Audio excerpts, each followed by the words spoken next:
The truth about strict hot yoga teachers. And like many of my videos, it really can apply to all styles of yoga. I just happen to be an expert in hot yoga. Now, this is a sequel, or part 2, if you will, of a video I recorded last week. There was a hot yoga scandal/incident. Another scandal. Where a student took a Bikram 26-2 class, went to take a drink of water in a non-designated party time, and was reprimanded by the teacher. The teacher later claimed that she asked nicely. I asked you nicely. Now, the student was a TikTok influencer. She posted it on TikTok. It went viral. Even the New York Times did an article on the incident. Now, as yoga students and yoga teachers, I think we can learn from this incident. What type of class as a student do you want to take? What type of class as a teacher do you want to lead? A more structured environment, a more relaxed environment? There's pros and cons. Maybe you get too strict. Maybe you get too relaxed. Can you find a sweet spot in the middle? But there's definitely pros and cons to both. Let's talk about the relax first.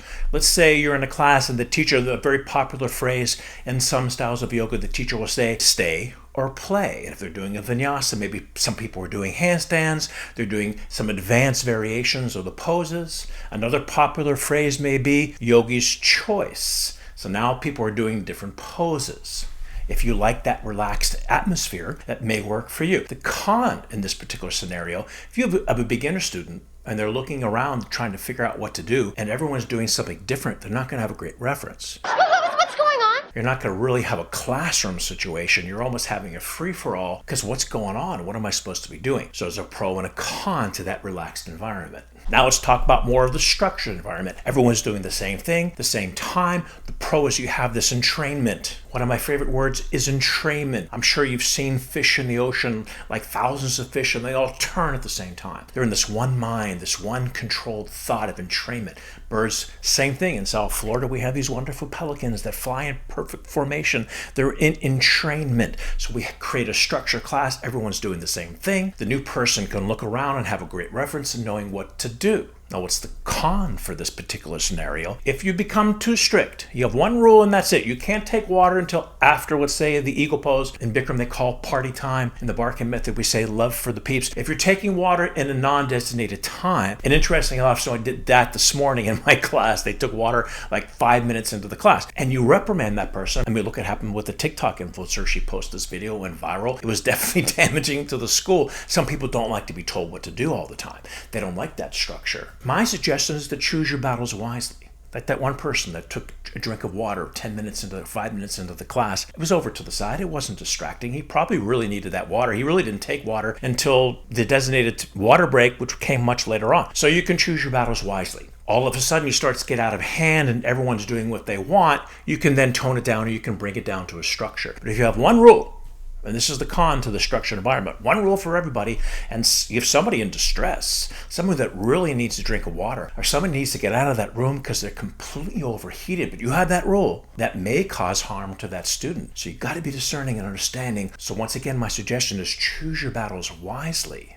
Another strict rule that a lot of schools have is you cannot come to the class late. Back in the Bikram days, we'll talk about Bikram in a minute, he let people come late. In my studio, I had my studio for 39 years. Sometimes people would drop their kids off the school. They may have traffic jams. In Fort Lauderdale, we have these drawbridges. Sometimes they might have missed the bridge. Or someone may have driven an hour to my class, and that happened a lot in the old days. They would drive an hour. Let's say they hit that bridge or they got into a traffic jam, and they get there 5 minutes late. The door is locked. Are you really going to deprive them from doing yoga? My personal preference is you can come late, just come into the back of the room. Don't disturb anybody. They'll get over it. But again, you have to make that decision. Some people don't want it.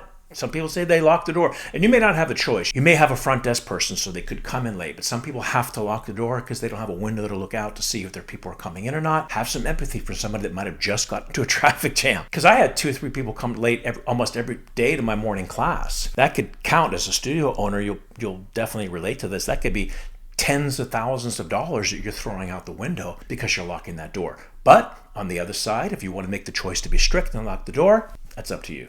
So now I talked last week about the origin, the foundation of Hatha Yoga that came from India, not just Bikram, but Iyengar, Pattabhi Jois, and Shivananda, Vishnudevananda were very structured. They were disciplinarians. Even Yogananda's guru, Swami Sri Yukteswar, was a disciplinarian. When Bikram first came to this country, he had a more structured, disciplined environment that he created in his class. But over time, he began to Americanize. I did the same thing because Bikram was an entertainer. He would talk about the movie he went to, restaurant he went to last night. He would talk about why we were born in the wrong country and India is such a much better country than America. He would just ramble on and on and on.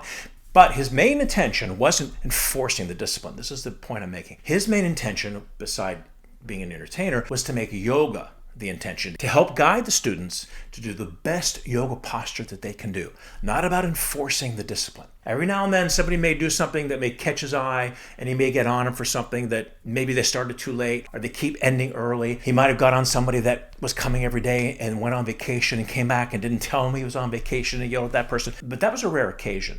His main focus was the yoga. And I talked about this in my last video. I was the same way when I first opened my yoga school. I was sort of compensating for not having the experience. So I made discipline my focus. And I think that happened to a lot of Bikram teachers that come out of the teacher training program and they only had spent 9 weeks with Bikram, so they didn't have quite a grasp of the information that came later with experience. So by making discipline their focus, now they're able to control the room. But I believe as you get more experienced as a yoga teacher and you make yoga your intention, you'll still be able to control the room and still be able to demand respect and discipline and a structured environment. So the point of this whole video, as a student, you have to decide what type of class do you want to take. Somebody had made a comment on my video last week saying that somebody reprimanded them for the same thing, drinking water, and then never went back to that person's class. Another person wrote in another comment that they like that structure and that environment because it keeps everybody on the same page, that entrainment concept. So as a student and as a teacher, we need to decide what's the best environment. As a student, what class do you want to attend? And as a teacher, what class do you want to lead? My personal preference is the best of both worlds. We create the structure, we create the environment, but at the same time, choose your battles wisely. I didn't reprimand that guy this morning that took that drink of water 5 minutes into his practice. I think he was truly needed that drink of water. He didn't do it after that. I know there's give an inch, take a mile concept. If that happens, then you can say something. But once again, be smart. Choose your battles wisely. A structured environment, a relaxed environment, you choose. So that's our episode for today. Thank you so much for watching. If you're new to the channel, please consider subscribing. Hit the notification bell. Any questions or comments? And I still may get a lot of comments for this video. Put them down below.